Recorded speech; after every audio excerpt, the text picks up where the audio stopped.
estaban ayudando a refugiados, estaban abriendo orfanatos para niños huérfanos. Vende su casa y con esa casa ya tiene dinero para poder comenzar de nuevo en otro país. La iglesia no tenía fondos para comprarle la casa. ¿Cómo iba a traicionar la iglesia quitándole su casa, su templo? Estaban quizás los empresarios juntamente con los esclavos y juntamente con los obreros o con los libertos, que eran los esclavos liberados, pero cada uno por aparte. Nadie se atrevía a pasar más allá de donde era su lugar en la sociedad. En la iglesia no. Hoy quiero hablar de una más, que es la generosidad. Este mes vamos a estar hablando de varias mujeres de la iglesia naciente que sirven como ejemplos para nosotros de qué es ser una persona discípula fiel a Jesús que va creciendo. Y es por eso que yo ahora puse esta estola, por dos razones. Primero, porque fue un regalo de generosidad de unos amigos en Guatemala. Y segundo, porque este mes estamos honrando a mujeres líderes, pastoras,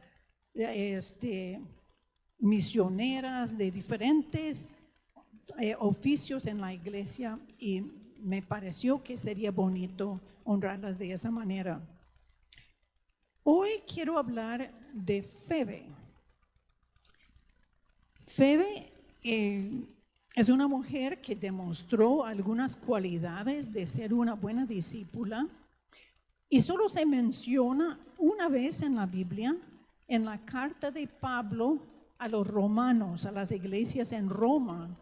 Y dice así: les recomiendo a nuestra hermana Febe, diaconisa de la iglesia de Cencreas.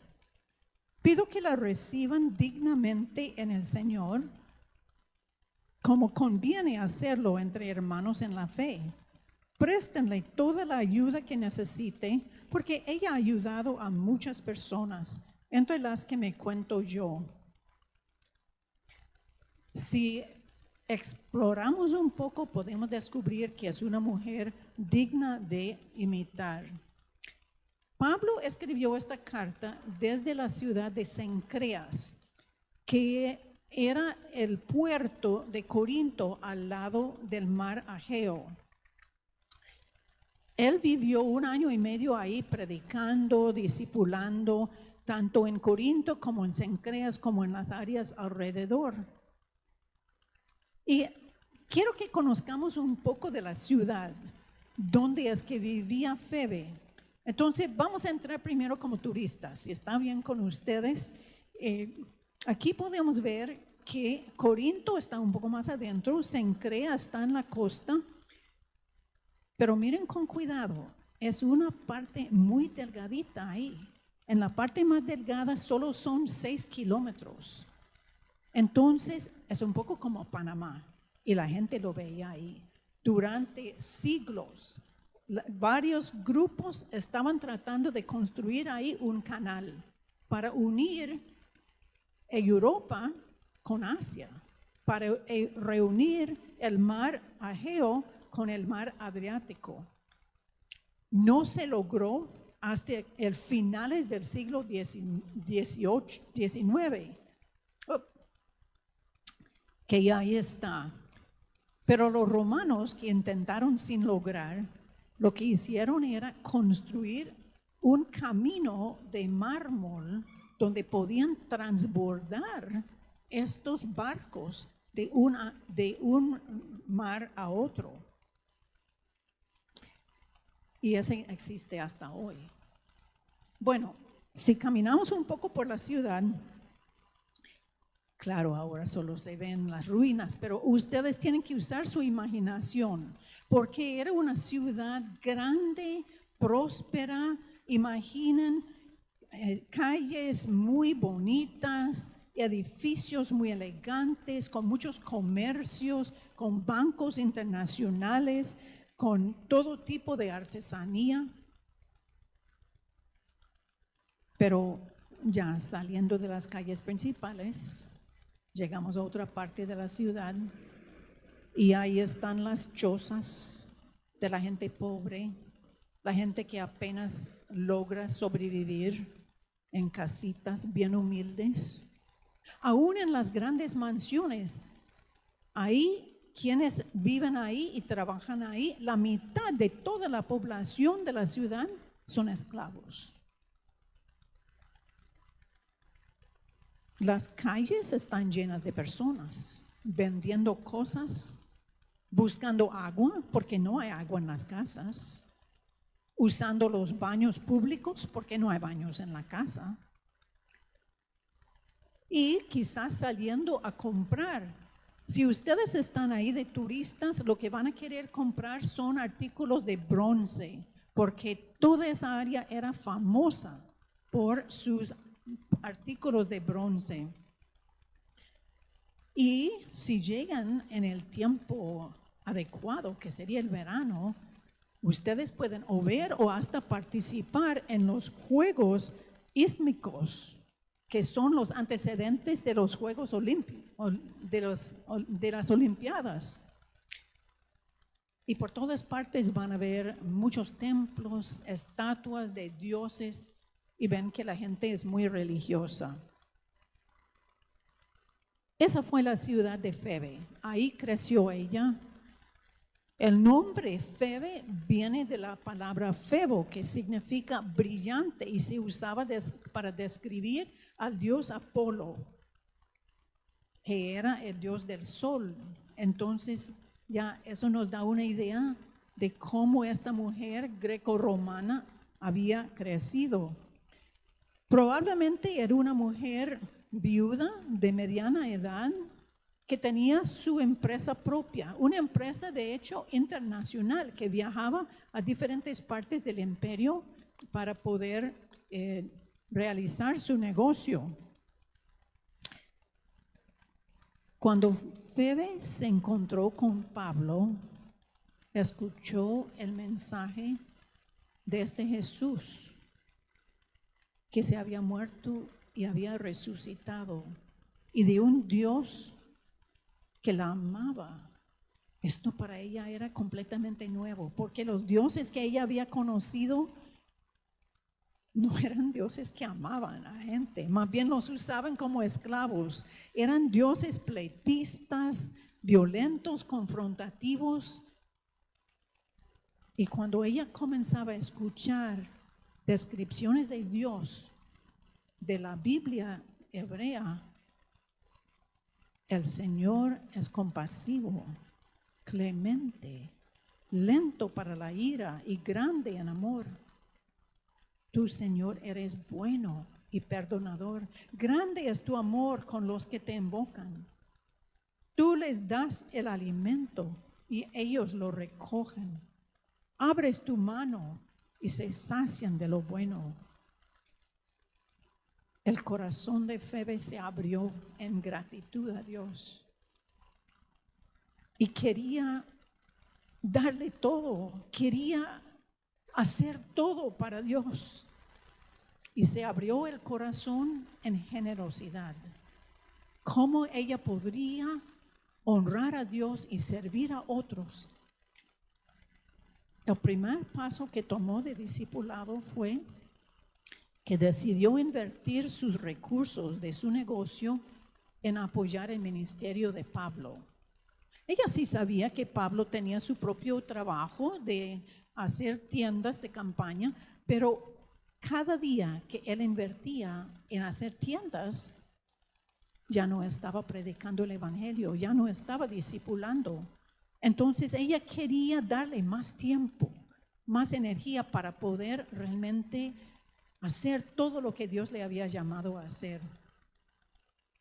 Con la ayuda de ella, él podía multiplicar su ministerio. Yo conozco ese mundo muy bien. Yo trabajé 30 años en el ministerio apoyada por cristianos de los Estados Unidos que me apoyaban para que yo podía hacer mi trabajo.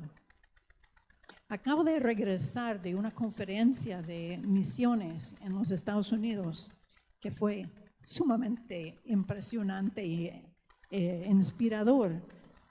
Y ahí escuchamos a personas que con la ayuda generosa de hermanos y hermanas de los Estados Unidos estaban ayudando a refugiados, estaban abriendo orfanatos para niños huérfanos, estaban rescatando a mujeres de la prostitución, estaban predicando a Jesús a personas que nunca jamás habían escuchado de Jesús, haciendo el trabajo del reino de Dios, que solo era posible por la generosidad de otras personas.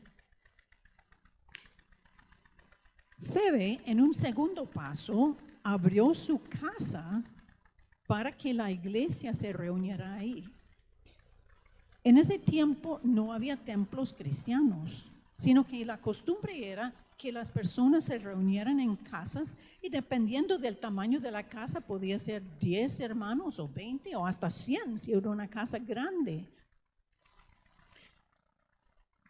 Era el patrón de la iglesia naciente.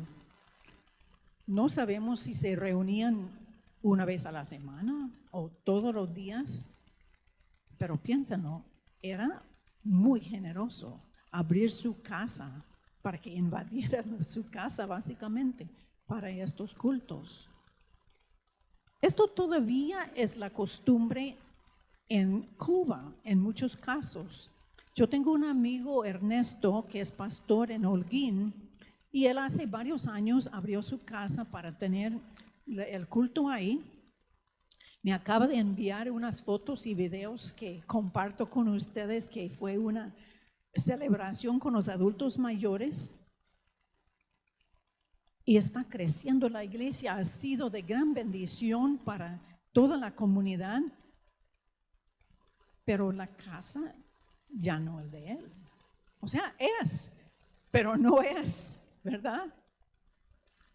Y él hace unos años estaba pensando en quizás llevar a su familia a otro lugar donde podrían vivir mejor. Y se dio cuenta que no podía. ¿Cómo es que uno puede viajar? Vende su casa y con esa casa ya tiene dinero para poder comenzar de nuevo en otro país. La iglesia no tenía fondos para comprarle la casa. ¿Cómo iba a traicionar la iglesia quitándole su casa, su templo? Y se quedó. Y Dios le ha bendecido grandemente. Pero sí, es un acto de generosidad muy grande. En Corinto era costumbre, no solamente con la iglesia, sino con las asociaciones, tener estas reuniones en casas de las personas ricas. Pero era muy diferente, porque en las asociaciones todos se mantenían con el status quo. Todos mantenían las reglas de la sociedad. Estaban quizás los empresarios juntamente con los esclavos y juntamente con los obreros o con los libertos, que eran los esclavos liberados, pero cada uno por aparte. Nadie se atrevía a pasar más allá de donde era su lugar en la sociedad. En la iglesia no. En la iglesia comían juntos, hablaban juntos, compartían juntos, celebraban la Santa Cena juntos. Porque Pablo les estaba enseñando, ya no importa el ser judío o griego, esclavo o libre, hombre o mujer, porque unidos a Cristo Jesús, todos somos uno solo. Yo todavía recuerdo cuando estaba enseñando en la Universidad Bíblica Latinoamericana, llegó un grupo de norteamericanos para ver lo que estábamos haciendo y justamente en esos días teníamos un almuerzo comunitario. Y estas visitas estaban asombradas cuando vieron de que estaban en la misma mesa la rectora con las mujeres que hacían la limpieza.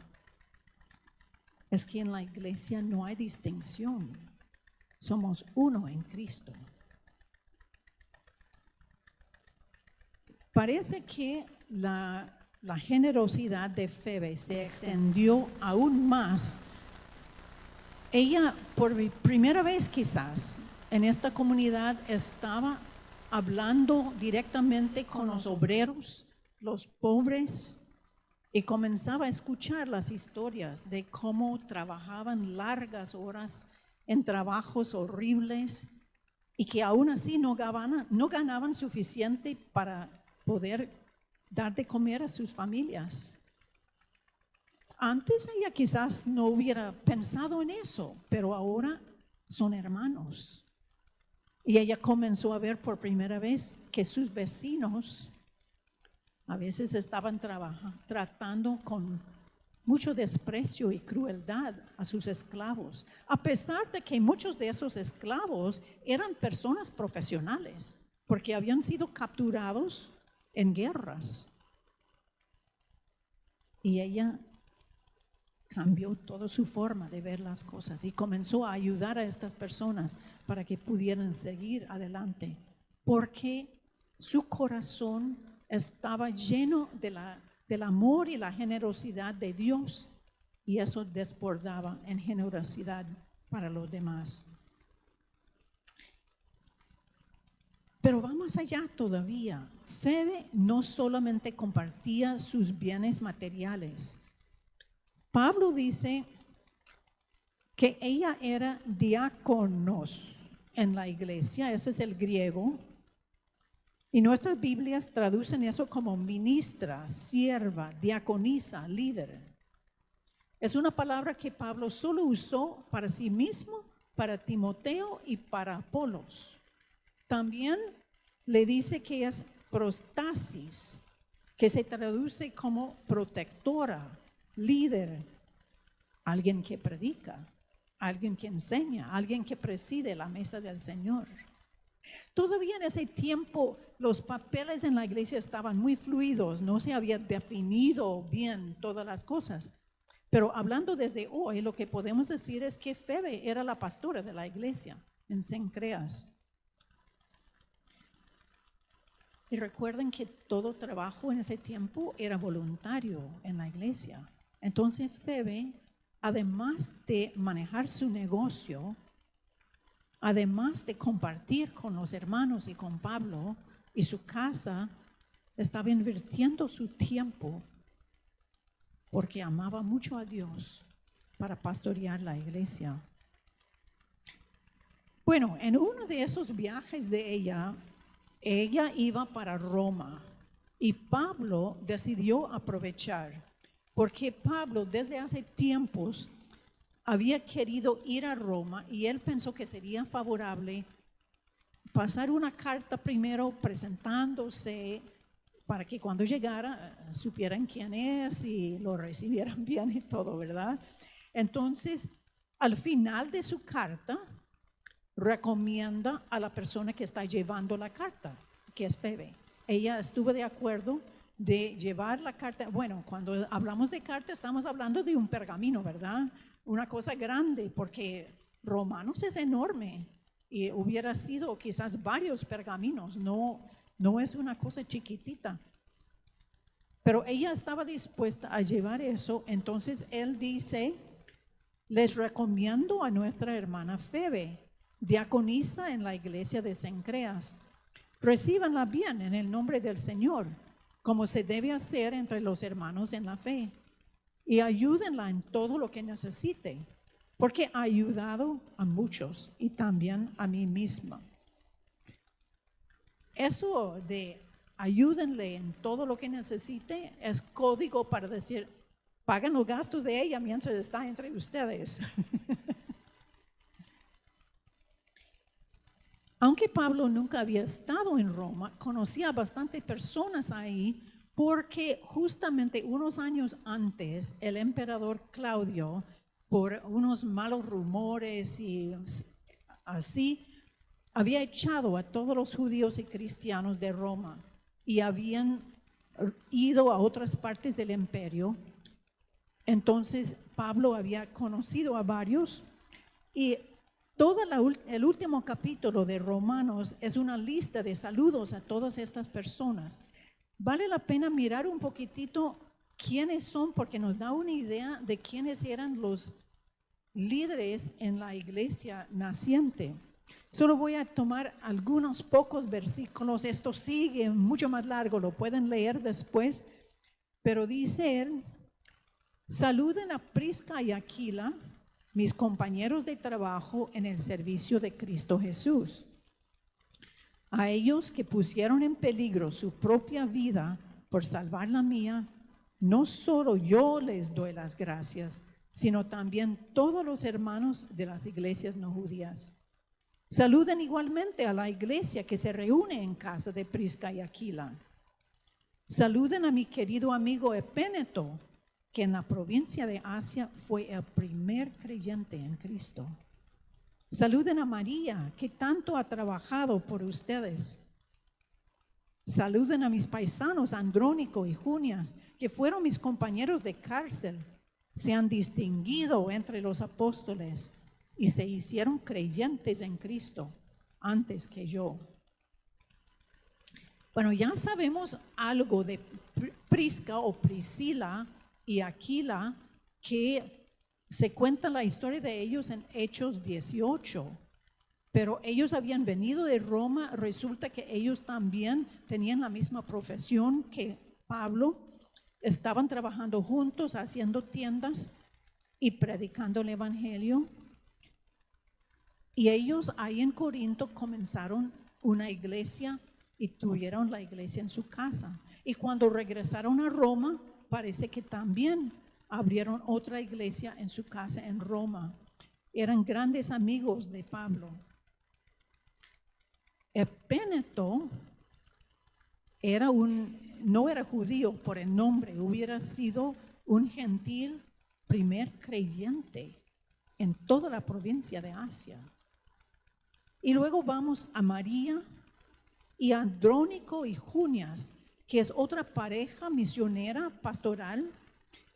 Algunas de nuestras Biblias dicen Junias, otras dicen Junia, pero ya los que han estudiado han visto que estamos hablando de una pareja y Pablo los llama apóstoles y que eran creyentes antes que él, que significa que posiblemente estaban en Jerusalén en Pentecostés, que quizás vieron a Jesús resucitado y se convirtieron.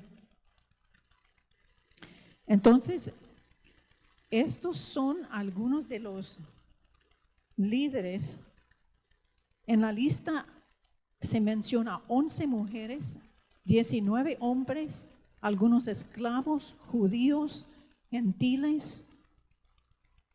Realmente una comunidad internacional de hombres, mujeres de toda clase social, formando una nueva comunidad. Una de las características del discipulado es la generosidad. La generosidad con recursos, con tiempo, con talentos. Hace unas semanas estuve en el Perú para una conferencia de maestros de escuela dominical y me llamó tanto la atención que estas personas habían viajado en bus 8, 10, hasta 12 horas, viajando toda la noche para amanecer ya en el taller. Al terminar el taller, viajan otra vez toda la noche para amanecer en el trabajo al otro día. Un sacrificio que quizás para nosotros sería mucho, ¿verdad? Habían llegado perdiendo un día de trabajo, dejando a sus familias y trayendo sus habilidades de música, de drama, de títeres para enseñar, para aprender, para dar enseñanzas sobre diferentes temas para mejorar la calidad de la iglesia en el Perú. Una generosidad que realmente hay que admirarlo. Otro grupo que siempre pienso en ellos cuando pienso en la generosidad de dar su vida, su tiempo, es un grupo en Cuba que yo hace algunos años estuve trabajando ahí con un grupo de 10 hermanos y hermanas que habían sido seleccionados para trabajar un año entero como voluntarios. No les daba ni un centavo, solo hospedaje y comida. Trabajamos de 8 a 4 en clase y luego trabajando varias horas en trabajos por la noche. Fin de semana no era de ir a la playa, era de ir a dar talleres en diferentes iglesias. Y como en ese tiempo no había transporte por el problema del combustible, entonces íbamos a la carretera y buscábamos quién nos quisiera llevar. En un camión, en una ambulancia, en un bicitaxi. A veces estuvimos sentados encima de sacos de arroz en un camión. A veces estuvimos atrás en un pickup de nariz a nariz con otras personas viajando. Nunca escuché ninguna queja de ninguno de esos hermanos. Se sentían privilegiados de poder participar en la obra de Dios y dar su todo para poder avanzar la iglesia. ¿Por qué la generosidad es una característica tan importante para la fe cristiana? Yo pienso que es por el contraste. La actitud del mundo es: yo merezco lo que tengo, lo gané y es mío. Y no tengo por qué compartirlo con nadie. A veces hasta el esposo con la esposa piensa así. He estado escuchando comentarios así. Entonces es una perspectiva de escasez, que hay muy poco en el mundo. Yo tengo mi pedacito del pastel y si yo lo comparto tengo menos y no puedo más. Pero los cristianos somos hijos e hijas del Dios que es dueño de todo, del Dios que es creador de todo. Y entonces nosotros sí podemos compartir lo que tenemos porque tenemos una perspectiva de abundancia, que dentro de la fe cristiana, dentro de los brazos de Dios, tenemos todo lo que podemos necesitar. Vivimos en una sociedad en que el sistema económico está basado en el egoísmo. La base de la teoría es que si todos buscan su propio bienestar, todos vamos a estar bien. Lo que hemos visto es que no funciona así, sino al contrario, que van acumulando todos los recursos en un grupo pequeño arriba y que la gran mayoría tiene muy poco. La fe cristiana está en directa contradicción con ese sistema. Dice que el mundo es de Dios y que los recursos son de todos, para que todos puedan vivir bien. Y que si alguien comparte lo que tiene a otro, ese otro va a tener más. Algunas iglesias retoman este sistema para enseñar que el propósito de la vida cristiana es la prosperidad, que Dios está para que pidamos todo lo que querramos y si damos mucha ofrenda, eso nos va a resultar en mucha riqueza material. Dios llega a ser como un tipo de Santa Claus que nos anima en nuestros gustos más egoístas y materiales. Al contrario, la esencia de la fe cristiana es vivir por Dios y por el prójimo, dejar de pensar en el yo y vivir por el otro. Hace poco el nuevo Papa León XIV sacó una encíclica que si no lo han leído, se lo recomiendo. Fue supuestamente sobre la inteligencia artificial y cómo es lo positivo y lo negativo de eso. Pero dentro de ahí está esta cita que me parece que vale la pena que la compartimos. Los bienes de la tierra, el suelo, el agua, el aire y los recursos naturales han sido dados por Dios a toda la familia humana para sostener la vida de todos, hoy y en las futuras generaciones. Y toda persona tiene un derecho originario al uso de dichos bienes. Juan Pablo II recordaba que Dios ha dado la tierra a todo el género humano para que ella sustente a todos sus habitantes, sin excluir a nadie ni privilegiar a ninguno.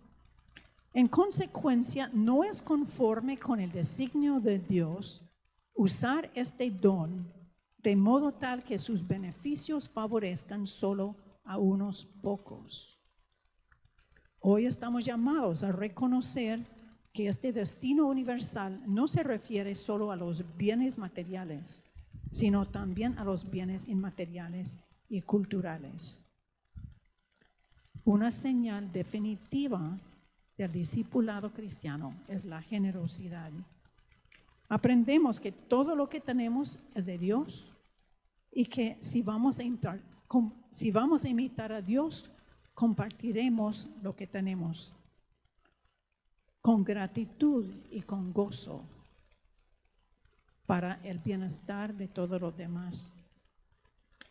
Algunos tienen recursos materiales que pueden compartir, otros tienen tiempo, tienen talento. Todos tenemos la habilidad de dar un abrazo, de escuchar. Dentro de la iglesia y en el barrio, quizás solo es de prestar una herramienta a un vecino o de llevar una comida a una vecina que está enferma. Pero ¿cómo demostramos que estamos con Dios? Que Dios es quien nos motiva a vivir, mostrando la generosidad de Dios. Es señal visible de nuestro compromiso con Dios, dueño de todas las cosas y lleno de misericordia y amor. Amén.